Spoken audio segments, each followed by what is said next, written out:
Well, good morning and welcome to the latest in our series of Hume Brophy discussions about Britain's political and economic future. My name is Mark McGregor and I'm chairing the event today. Today's discussion will focus, as I think you all know, on the likely effect of Russia's invasion of Ukraine on the food and agriculture sector. I guess before we start, having had a discussion with colleagues on the call, it'd be remiss not to say a few words about the invasion as a whole.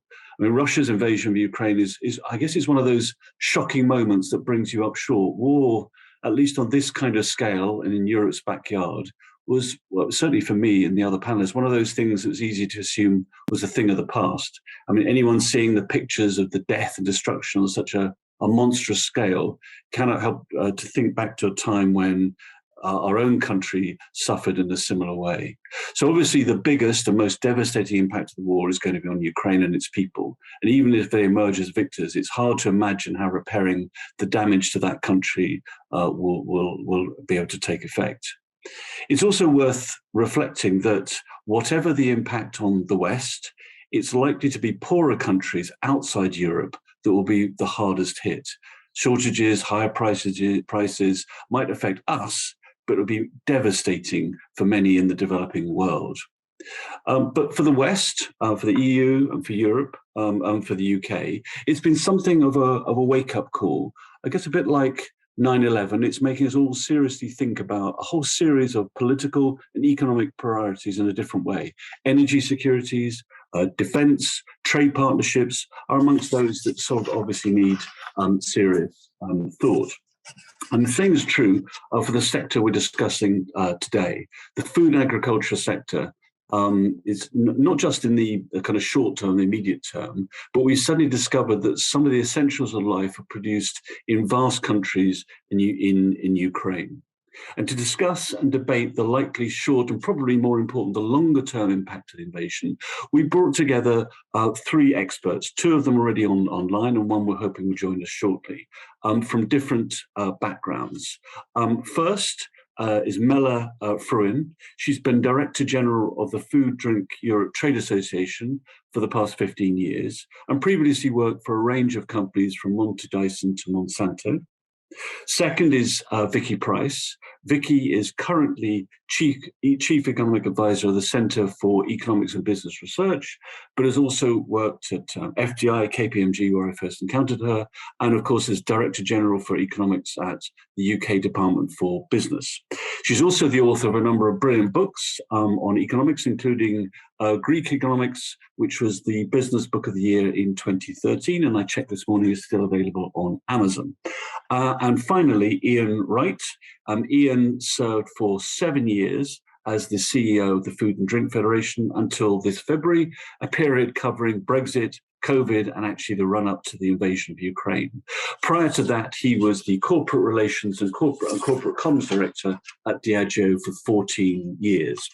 So I thought what we might do is we might start to kick off with perhaps 5 minutes from each of our three speakers, giving their perspective.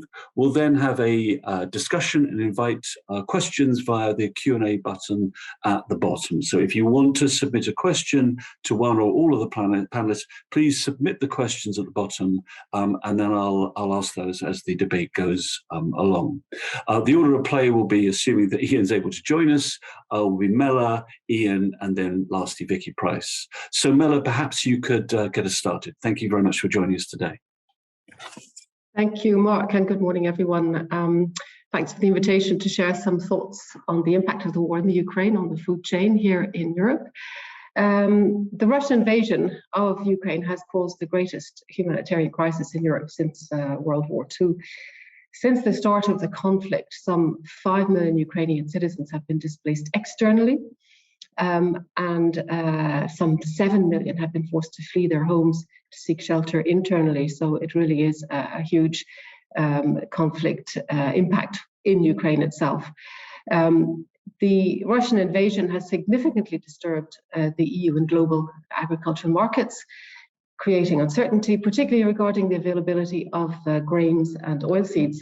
In fact, Russia and the Ukraine together account for more than 30% of the world's trade in wheat and barley, and 17% of corn, and more than 50% of the sunflower oil and seeds, also cakes for animal feed. The EU is largely self-sufficient in cereals. We're a big producer and net exporter, but the immediate impact of the war has completely disrupted trade flows to and from Ukraine and Russia. And of course, this has had a consequence of increasing costs throughout the entire food supply chain. Indeed, the consequences of all this on food security throughout the world are huge. In the EU, the knock-on effects of the war threaten the livelihoods of many in the farming community, for example, because much of the EU's meat and dairy industry depends on imported feed crops from the Ukraine. Farmers are also reliant on imported Russian gas and fertilizers, and trade in these commodities has to a large extent been frozen. Ukrainian exports from the Black Sea, it's a major trade route. These have become impossible. No ships are moving either in or out of Black Sea ports. And if Ukrainian farmers are unable to plant crops for harvesting this year, the crisis is likely to be with us for some time. It doesn't help that already inflation in consumer food prices was increasing before the war, mainly due to high energy costs, but also high shipping and fertilizer costs. And on top of that, the war comes after 2 years of households and governments trying to cope with the shocks caused by COVID. So in a sense, it's a perfect storm. Food prices were already at an all-time high, but have increased just in the month of March by 12.5%. The FAO indeed has reported that food prices are 34% higher today than at this time last year. So apart from all of these problems, we see labor shortages, export restrictions and bans. Look at Indonesia, for example, and its palm oil, which would be a substitute for sunflower oil. Infrastructure, transport problems, energy price and supply, power cuts, food fraud. This is an important one because there is a warning about adulteration. If you can't get your hands on sunflower oil, do you substitute with peanut oil? This would be a food safety problem. We see hoarding, panic buying in some countries. This is causing reformulation, is causing labeling problems. So just the tip of the iceberg, these are some of the problems we're facing. There are solutions, both long, medium and short-term solutions. The Commission is discussing many of these: suspension of import duties, for example, zero tariffs, zero quotas from all Ukrainian imports, suspension of anti-dumping duties on fertilizers, facilitation over overland goods transport, labeling facilitation, enabling the use of set-aside land, which has been set aside for ecological purposes in the past.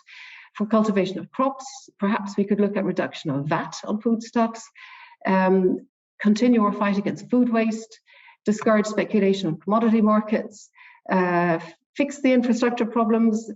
One important one that I hear discussions about is green legislation, re-examining the Green Deal, the Farm to Fork strategy, debating whether or not now is the time to come down heavy on European farms with all of the contents in that legislation, prioritizing food versus fuel, for example, relaxation on GMO, especially for feed use, increased use of new breeding techniques, etc., etc. So amongst all of this, the EU is actually doing quite a lot.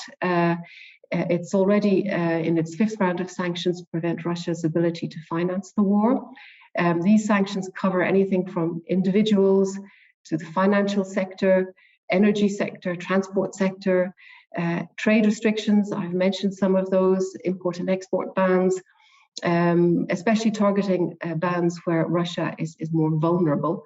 There is an exception here for agri-food products, by the way.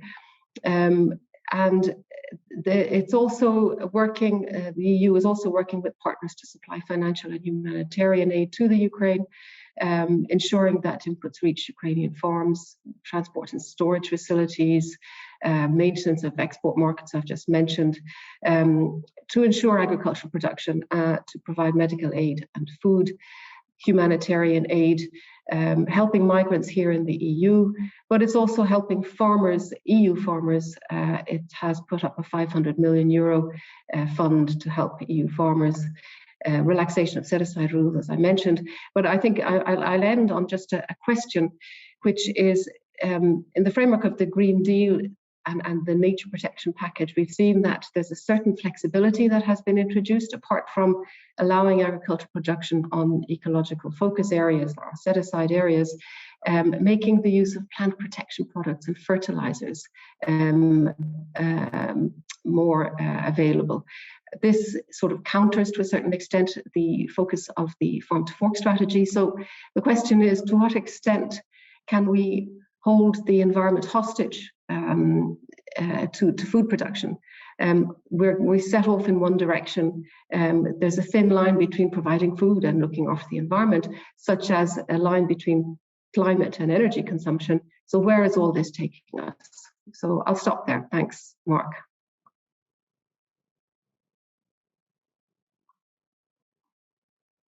Sorry, Mark, but you're on mute.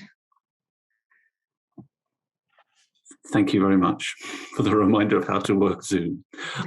Ian, we introduced you previously, so perhaps you could unmute yourself and give us your reflections. Thank you, Mark, and apologies for giving you and my fellow panelists the screaming EBGBs about my non-appearance. I was in the wrong room, I think. I don't quite know how I got there, but never mind.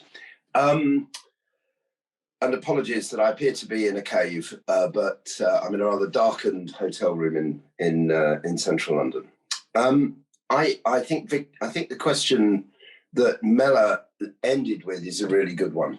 I think, and what she said just before that, I think is something that we should bring to the heart of our discussion. And you, Mark, talked about this in your introduction. I'm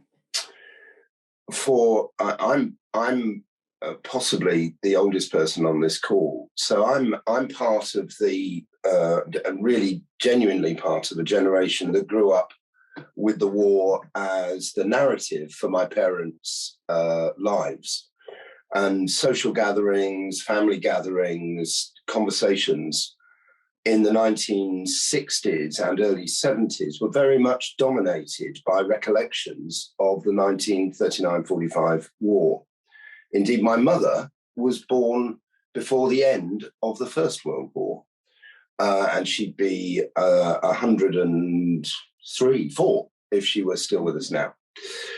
So for some of us, but it is a generation that is largely leaving the workforce at the moment. For some of us, recollections of conflict are something that were commonplace 30, 40 years ago, but have largely gone. And now we are back with this. We were back with this, of course, in the 1990s with the Bosnian conflict. And although that wasn't as strategically important as what is going on in Ukraine now, it was pretty serious. And if anybody has forgotten that, they should hear James Blunt, the singer James Blunt's fantastic account of how he stopped the Third World War when he was at an airfield in Bosnia, and when he was ordered to fire on the Russians and managed to avoid doing so.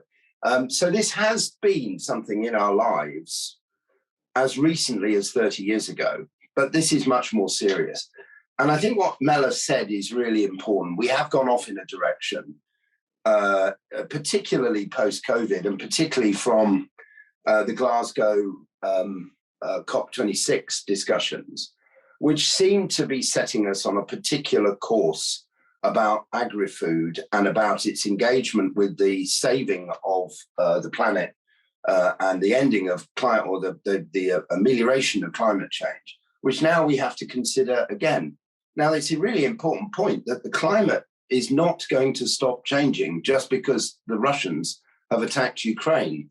And somehow, in the very near future, our leaders have to come to terms with that discussion, because the short term is clearly about feeding ourselves and ensuring that Ukraine remains free. But the long term danger to the planet remains absolutely real and present.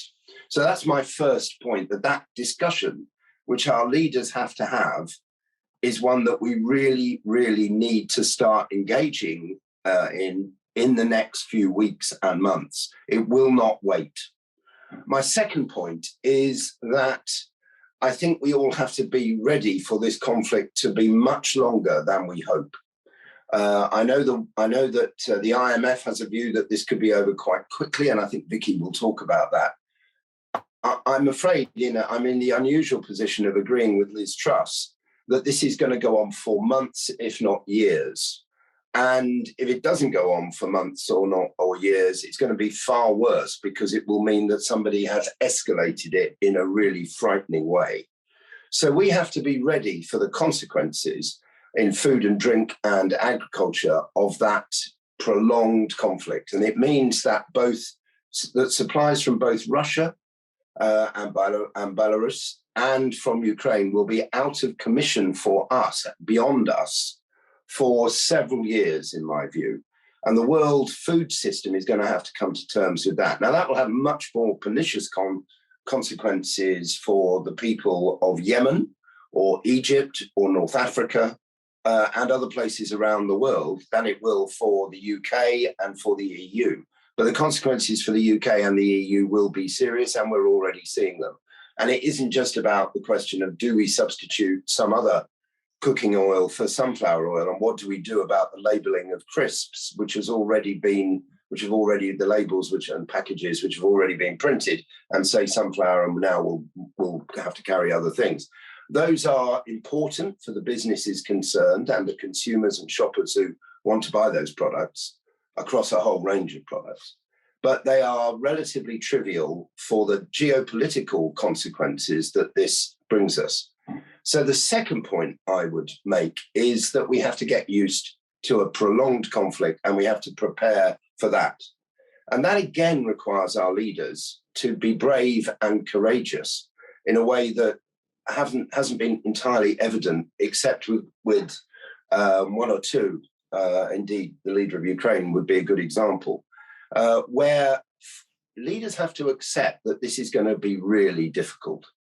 My third point, and this is probably, Mark, where I will stop for the moment, is that no government in the West has been re-elected since the war with inflation above 8%.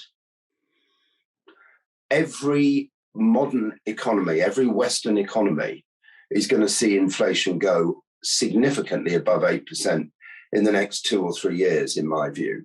Now, that was already baked in largely because of supply chain shortages, because of the consequences in the UK of the Brexit exit, but also, more importantly, of the COVID disruption to supply chains around the world, which we're still seeing. And it's difficult for many people to disentangle that from the current conflict in Ukraine. That sits above it.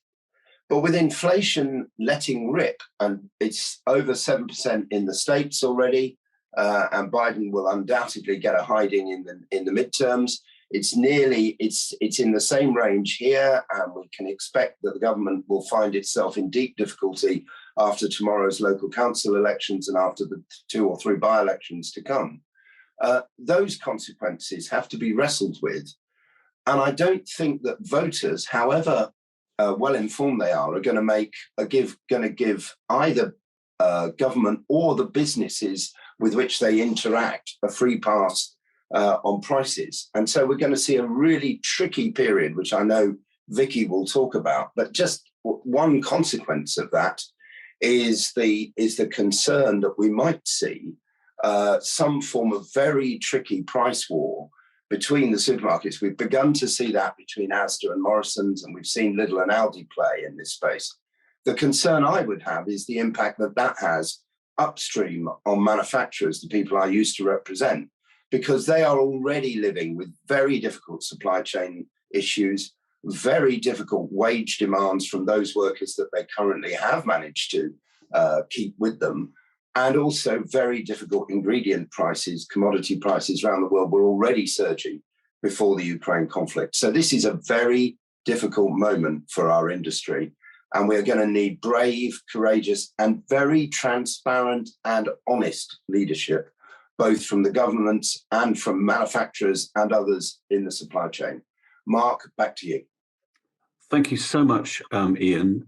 As you touched on economics, a very nice segue to Vicky Pryce. Vicky. Thank you very much.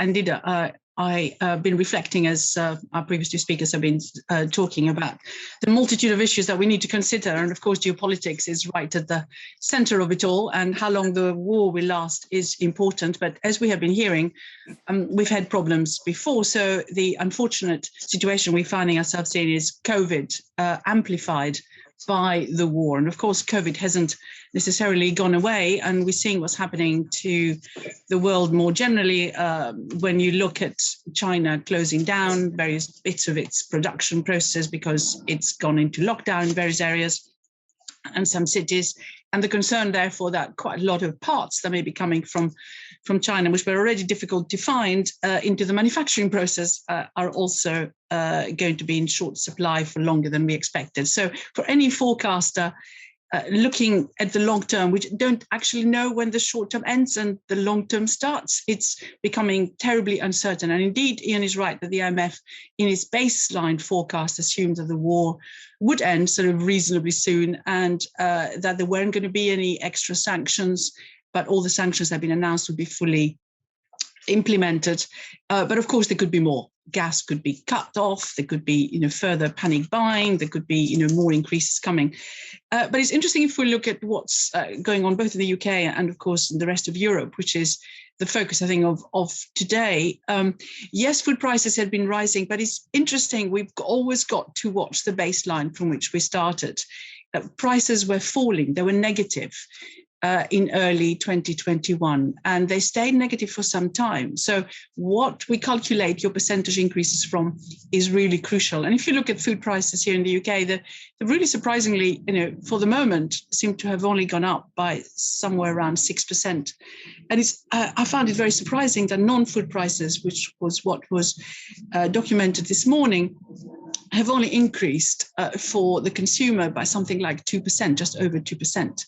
So obviously, just as Ian was saying, there is some attempt to keep prices down at certainly the consumer price level, even though obviously farmers must be screaming and are screaming because their costs are going up so significantly, and perhaps they cannot pass some of those costs on to the supermarkets themselves, which, as we know, are also reacting by almost capping particular items or offering to not increase them above a certain amount, and reintroducing in some cases their essential, whatever it is, supermarket name after that, which they had gradually taken away. They introduced it during the financial crisis, then taken it away, and then it seems some of that is coming back again. So there are attempts to shield, if you like, up to a point, particularly people at the lower end of the pay scale. But the real important issue you mentioned, Ian, or perhaps it was Mark as well, the elections that are taking place tomorrow. But at the same time, of course, tomorrow we're going to be hearing the Bank of England announcement on interest rates. And a little bit like with energy costs going up, I mean, this is quite an international phenomenon. Affecting food prices too. Raising interest rates is simply going to make life worse for many people in terms of the cost of living crisis, and for businesses as well that have been relying on loans to survive, including companies in the food sector, of course, which is such an important part of our daily livelihood. And we've been hearing also the Prime Minister saying we can't really increase benefits because that is going to lead to more spending and higher inflation. But of course, what we know is that people at the lower end of the pay scale spend the majority of their incomes on fuel and food. So what you're talking about is just making it possible for them to buy that food. It's unlikely that that extra increase is going to lead to food inflation. It's just going to mean that people will be able to at least, choose not to necessarily reduce their heating to freezing. So there is a big political issue, therefore, that's out there. So there is a question mark, just as Ian was suggesting, as to whether perhaps food security is the new net zero, certainly for the short term. And it is also true that farmers are worried about Brexit and whether, in fact, the amount of cash that they were receiving before and subsidies from the European when we were members of the European Union is being fully replenished by the government now, and also whether perhaps moving into encouraging farms not to produce but to change their plots of land to environmental uses, wilding them again, or wildlifing them, if that's the expression, and also, of course, converting them into tourist areas may, in fact, make sense in what we're suffering from now. So what about then food security? Can we achieve it? Well, in some cases, we almost are there, and we were discussing that with Ian yesterday. Wheat, practically, but not quite there. But a lot of the prices for food that we're talking about, including, of course, fertilizer costs and so on, are set globally. So we're not going to be achieving huge amounts by, in terms of reducing prices, by just achieving food security, maybe in some areas. But of course, governments can intervene, and governments have intervened in various countries in Europe by capping again the prices for staple food commodities that they know people need. And I come from a country, Greece, where the price of bread has been controlled for a very long period of time, and other essentials as well. So that is one of the ways in which one can intervene and perhaps support people at the lower end in particular. Another one is to look at imports and do something about tariffs. And I know that this government has been discussing possibly reducing tariffs for various goods that we don't produce here, so that prices perhaps come down and makes life easier. I mean, that's another possibility across. So there are also, of course, other areas that governments can interfere with. We did talk, and I did mention already, the benefit increase, which seems perhaps not to be that popular by the government at present, but other targeted efforts to ensure that people, particularly the lower end, have extra cash to be able to spend more, like the universal credit. So all those are issues that are being discussed at the doorstep right now by all those canvassers who are going around.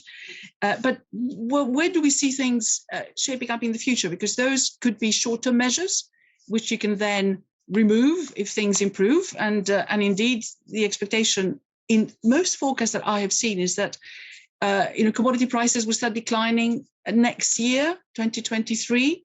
Which means that, of course, inflation will come down very significantly. Even if prices stay the same, inflation will come down. But the real worry, I think, for food security is what happens now in terms of the impact that it may have in future years. If costs are too high, fertilizer is difficult to come in, the feedstock is difficult to enter this country at the sort of volumes that we want, and prices are also up, then farmers will not plant. We've been hearing about chickens. Perhaps there will be a reduction, which we know already will be happening in terms of rearing chickens for the future. So the problems with food is that once you hit the costs of now, then you hit the availability for the future, and therefore the costs for the future. So it's not short term. It is likely to be certainly medium term, and may need to think to change thinking for long term solutions as well. I'll stop here. Thank you, Mark. Thank you very much. Again, for those who want to submit questions, I see some questions coming in. Please submit them at the bottom, and then I'll come to those in a second. I want to tease out a couple of points that seem to be at the heart of the discussion. The first, I'm interested in sort of comments. The first is, even if the war itself does not last for a longer time, if it's over more quickly than perhaps, optimistically thinking, if it's over more quickly, that would be a good thing. But even then, I can certainly imagine that governments are going to want to, a little bit like the debate about energy. I can imagine governments in Western Europe deciding that actually being a little bit more self-dependent on many of the items that are at risk at the moment. I can imagine them deciding, well, actually, we let's think about where we can source these sorts of crops and the like in future, and fertilizer and co. But a lot of the changes that the government, the debate has been around at the moment, is focused very much on kind of short-term, immediate changes that we can use to address the problem, the kind of right now problem. I guess what I'd be interested in reflections from the group of experts is, are there things that we could be doing that are in effect longer term solutions, things that we know they might not solve the problem now, but they can actually ensure that we have that greater food security in the future? Mella, I don't know if you wanted to kick off in answering that. Yes, thank you, Mark. Yes, there are longer term solutions. particularly just looking at food. I'm not looking at other price inflation, but in the food market, I think there are longer term solutions. Something we could be looking at long term is behavior. So diet. Should we be looking at increasing our plant-based diets and decreasing somewhat the meat that we eat? This is a question. I don't have the answer. There may be more sustainable ways of increasing meat protein in the diet, but this is just one thing I think we could look at. We could look more at prioritizing the food, so agricultural raw materials for food rather than for fuel. Is this wise from an environmental point of view? Then I think another thing that is really important is the use on farms of precision agriculture. This is something that's, we're not going to just fix that today. This is more long term. And as I mentioned before, increased use of new breeding techniques. This is also something I think that could, for example, reduce dependence on fertilizers or pesticides. This is a long-term thing, increasing the production of protein crops here in Europe, because that will make us less dependent on imports. So yes, there are things that we can be doing long-term, and that's just an example of some of them. Ian, do you have any sort of thoughts on any potential longer-term changes that could be brought in? There's a small chance we've lost Ian. I'm back.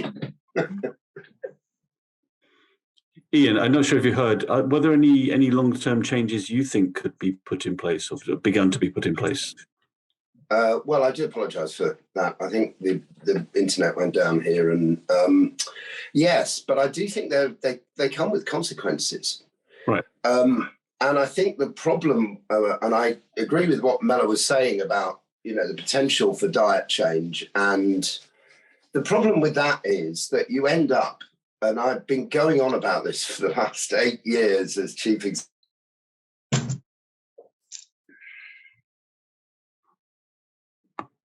I think we may have dropped off again.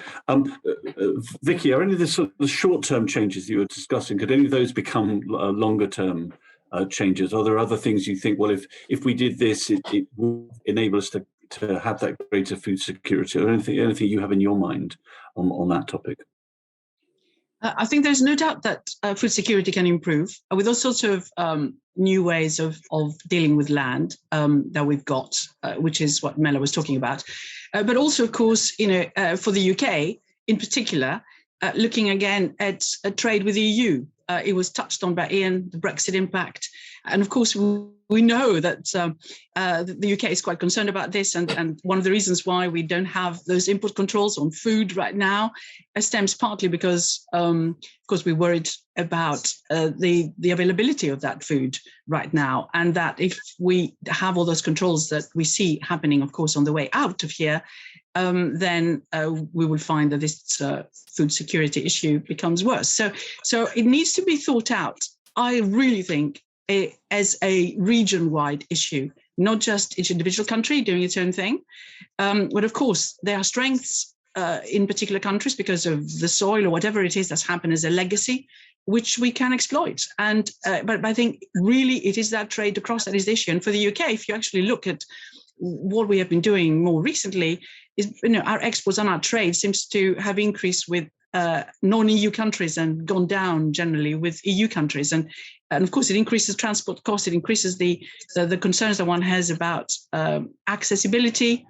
And then, of course, at the end of the day, prices, and reduces the security. So I think this is a very, very important part that the government should be focusing on. And I think they are beginning to understand this, whether it leads to something better. I think that would be quite important. But each country trying to have food security on its own makes absolutely no sense at all. And it just will keep costs high for a long period to come.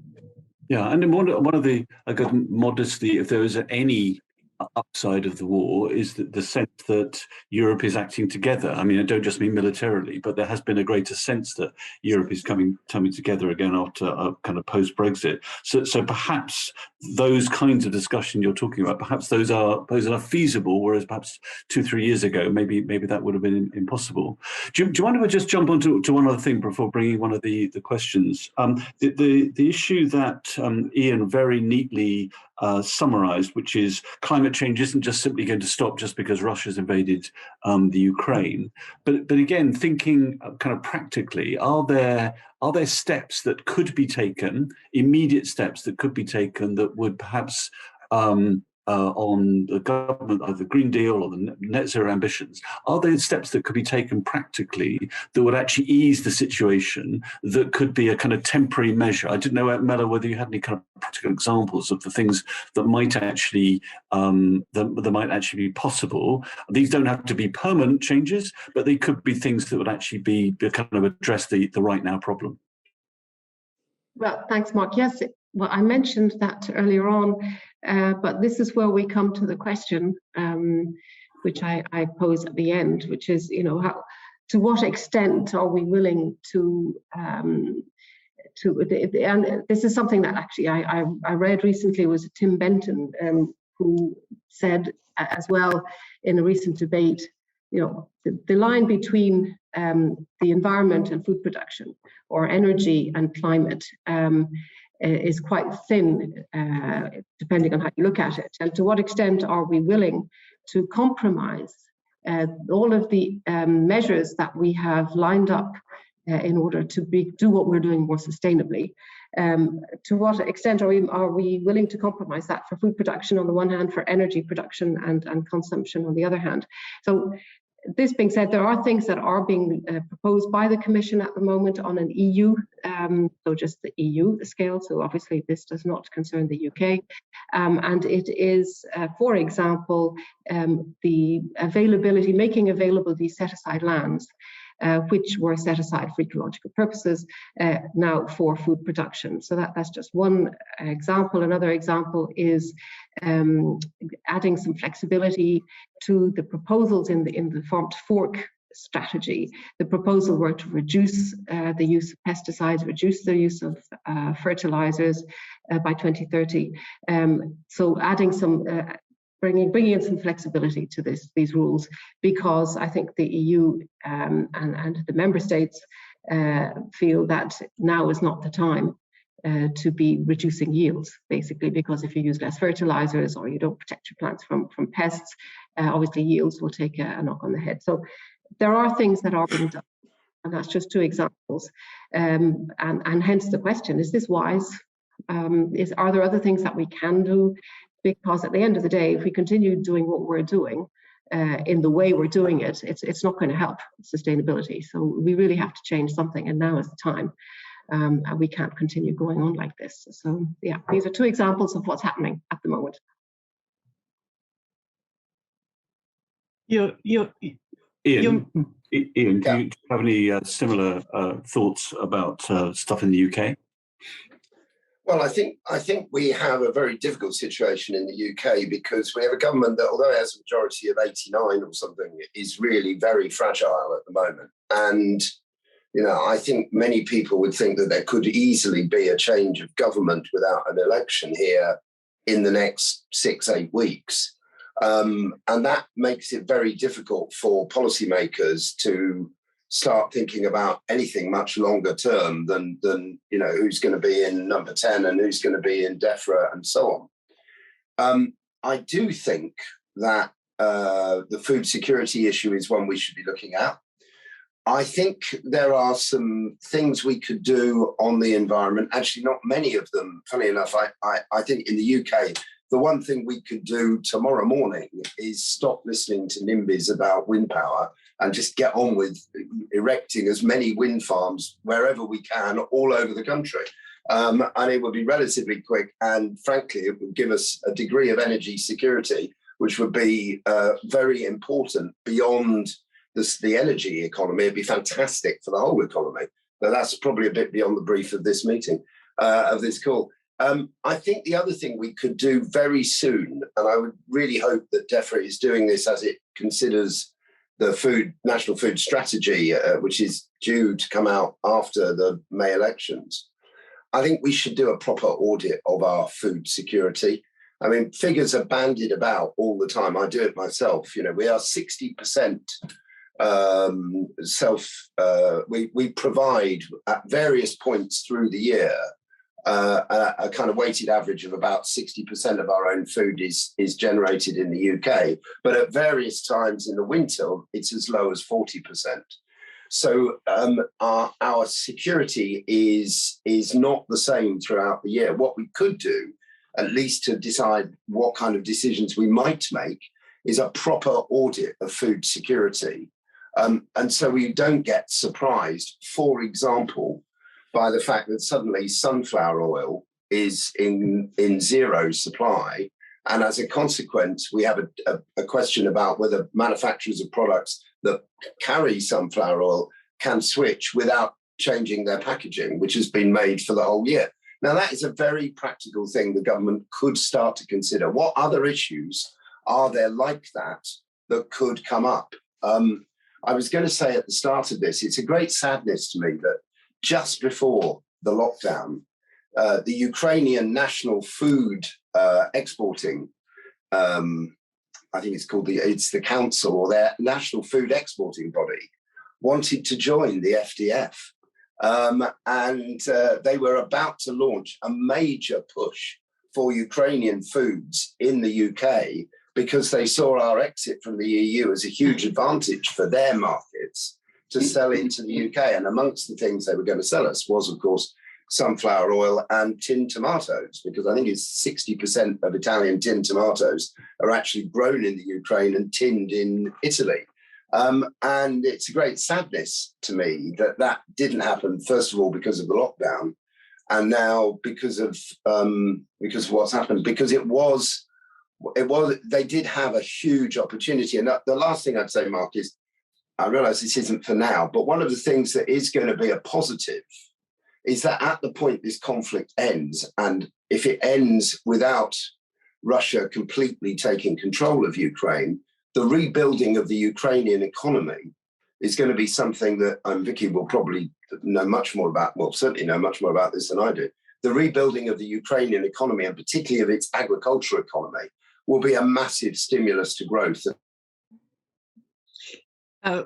Could I come in? I think Ian suddenly froze. Perfect introduction, though. Until he unfreezes. Just to also remind, I mean, if you're looking at the audit, that we do export 60% of all the food manufacturing that we do. In other words, the processing. We export it to the EU. So it's a two-way process. So, you could argue, well, let's not export it and use it here. But it is done because that's sort of things that they need in Europe, and we then import things from Europe that we need. So we got to bear in mind again that if protectionism isn't necessarily going to be what we need, and this food security needs to be in inverted commas, and we need to just decide what that actually means. And in terms of what the government can do, I mean, it's interesting that in particular in relation to energy and climate change. And therefore, how does it affect what can we do on the food side? I mean, the truth is that the government has already abandoned a number of things that they said they were going to do. So they've reduced fuel duty quite significantly, which of course hadn't gone up for 12 years. But of course, that's a useful sort of input into the costs of anyone. Businesses are pleased about that. And, obviously, the farming sector is equally pleased about that. On the other hand, they have taken away the discount for red diesel, which has affected quite a lot of businesses, rural businesses. So there is a bit of contradiction there, and I think a little bit more consistency would actually help hugely. But what we're finding in Europe, and Mella would know that a lot better, is that in a number of countries, they're already withdrawing a little bit in terms of the support for renewables. So, for example, the German parliament has just voted to take away from the electricity bills the bit that goes for renewable electricity into their bills, so reducing household costs. So one of the ways of therefore tackling some of the problems on the food price front is to leave a bit more money in people's pockets, and that's one of the ways that they're doing it. Of course, they will go back to something more reasonable in the future, but I think we have switched and a little bit away from this short-term emphasis on climate change. Now, how are we going to recover that position, given that, as Ian was saying earlier, we are, it's there, and it probably getting worse because of all the stuff that's exploding in Eastern Europe right now, and the eastern part of Europe. It's there, and we need to deal with it. But I think for the moment, the emphasis seems to have changed a bit in Europe, and it could change here as well, given the few little things that have happened so far. Okay, thank you for that. To answer just one of the questions that came up, this will be. We have taken a recording of today, and we will be posting discussion. So if you joined in late, you can go back and listen to the full discussion. Coming to one of the questions that's been posted from Alex War, he says increasing commodity costs will feed out gradually into consumer food prices, as I think Vicky touched on, depending on the length of contracts and the degree of hedging, etc. This looks like a slow motion change with the outcome almost inevitable. So the question for everyone is, how will consumers react? What will they decide to do? There are many different price points. Will buyers change their choices to minimize the impact? And how will retailers react in managing their kind of price proposition? You touched a bit on this earlier, Vicky. Do you have any reflections on what you think is likely to happen? Well, I think very much what we've been discussing, and that, of course, may affect profitability for the supermarkets, but they did reasonably well in the last year or so, and we've been spending a lot of money there. But it is quite interesting. If you look at the latest data on what the consumer is doing right now, I mean, yes, there will be higher prices probably in the future, and they could stabilize at some point, but it will take a little bit of time, is that they've certainly in the last month when the data is available, they cut back on buying food from supermarkets and have spent more money going out to restaurants and pubs, which makes absolutely no sense. And those prices, of course, are going up as well. So the consumer, as we've always known, is very, very difficult to predict in terms of what they're going to be doing. So the consumer function has always been the most difficult one in any model that anyone has ever. But it could have been a temporary phenomenon. And of course, with those prices now and with the increase in April fuel bills, that's going to reverse. And everything we hear now in terms of consumer confidence suggests that it's gone down very significantly. So the assumption, therefore, is that there will be a reining back of spending. Consumer spending will start getting reduced in everything else, and the focus will be on sort of traditional foods, if you like, and there will be therefore the choices will.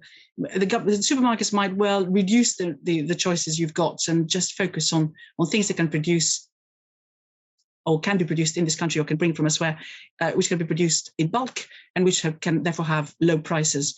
What farmers are concerned about down the supply chain is that in that process they may get squeezed, and therefore many can go out of business, which will exacerbate the problem that we've got right now in terms of food security. Okay, thank you. Mella, do you have anything to add on that? Yes, I'd like to add a couple of things. I think the food industry is sitting in between the farm upstream and the retail and consumer downstream. So it's in a squeeze, and it's not in a good place, because the things that can happen, for example, with retail, very often contracts are long-term, and they cannot be changed very easily, whereas prices have just gone up for grains, for oil seeds, etc., for sunflower oil, just as an example. In the country I live in Belgium, I have been in contact with the Belgian Food and Drink Industry Organization. They have said that 1 out of 3 companies in Belgium is actually reducing or even shutting down production, due already to extraordinarily high costs. Apparently, the average profit margin here is about 4.5%, but this has already been halved, and producers are happy if they can just break even. So this is the situation they're facing. Can they pass the costs to the consumers? Well, there are some obstacles in the way. So retail, for example, and given the scarcity of things, I mean, sunflower oil goes into a huge amount of products. It does. So anything from ice cream and chocolate and biscuits to sauces and mayonnaise and a lot of other products. So, and the scarcity of palm, which is now, I mean, Indonesia produces something like 60% of all the palm oil in the world, and has now banned exports of palm oil.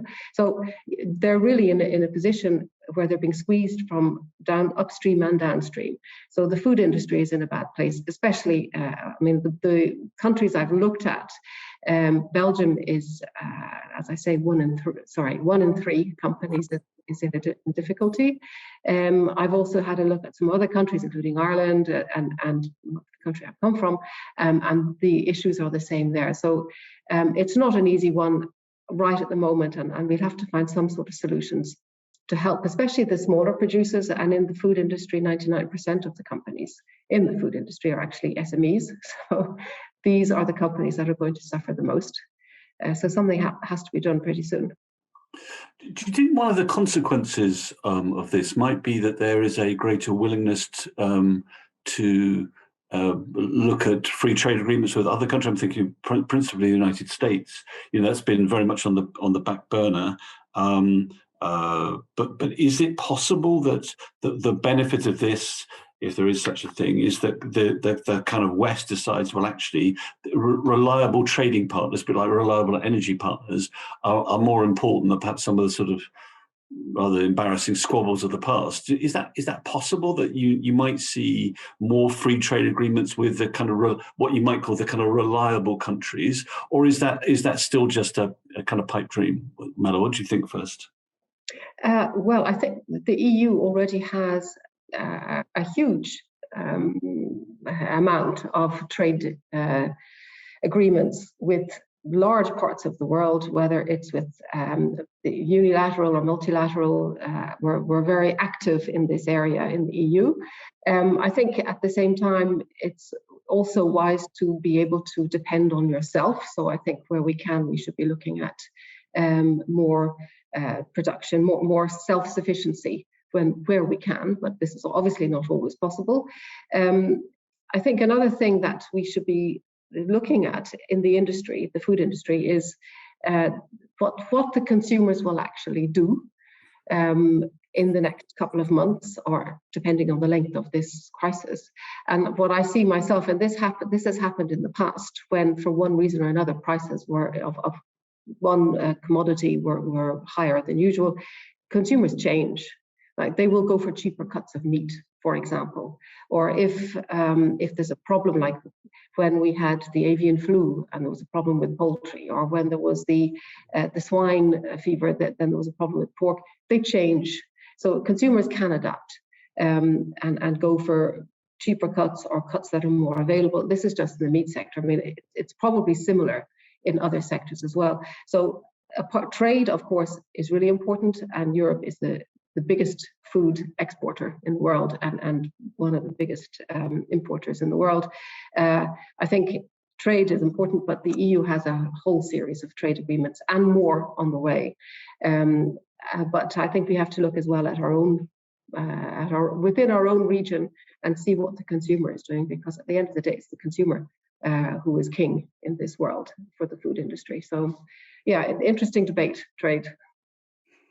Vicky, any thoughts on that? Because we're about to come to wind up. Well, we have, of course, in the UK, taken on all those EU trade deals and signed them as well, and have done a few more. But as I was saying earlier, it's really trading with the EU that matters in this case, and having a sort of joint approach to this.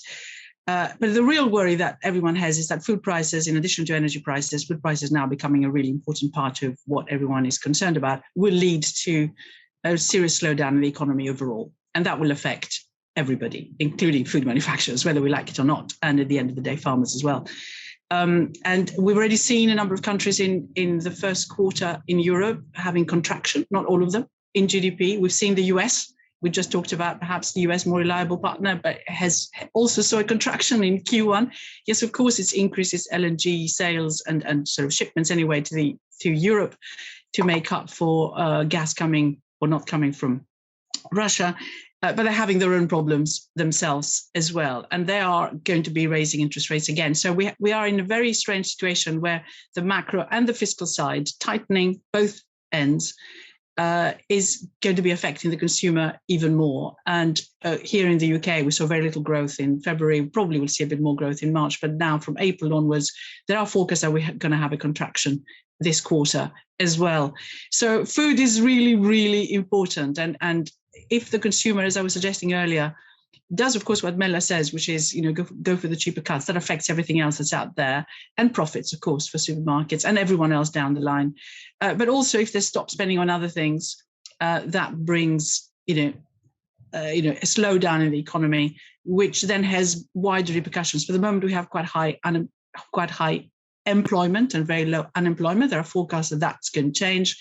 And if that is exacerbated by whatever happens in the food industry as well, then we are in a bit of trouble. So food matters, and government policy in this area is absolutely essential in terms of relieving some of that pressure that's out there, because it matters for the economy overall. And ignoring it just doesn't make any sense at all. It's right up there as a major issue for all of us to consider. Okay, well, thank you very much. Food matters and government policy matters. That seems like a very good way to end what I think has been a fascinating discussion covering quite a sort of range of issues. So I'd like to thank, well, at least two of the three speakers have managed to stay logged on for the call today. I'm sure Ian will probably log on after we've all ended the call. But again, thank you so much to our three speakers, Mella, Frewen, Vicky Pryce, and Ian Wright. Thank you very much. And thank you to those who've joined us for the discussion. Thank you very much. Thank you. Thank you. Bye. Bye.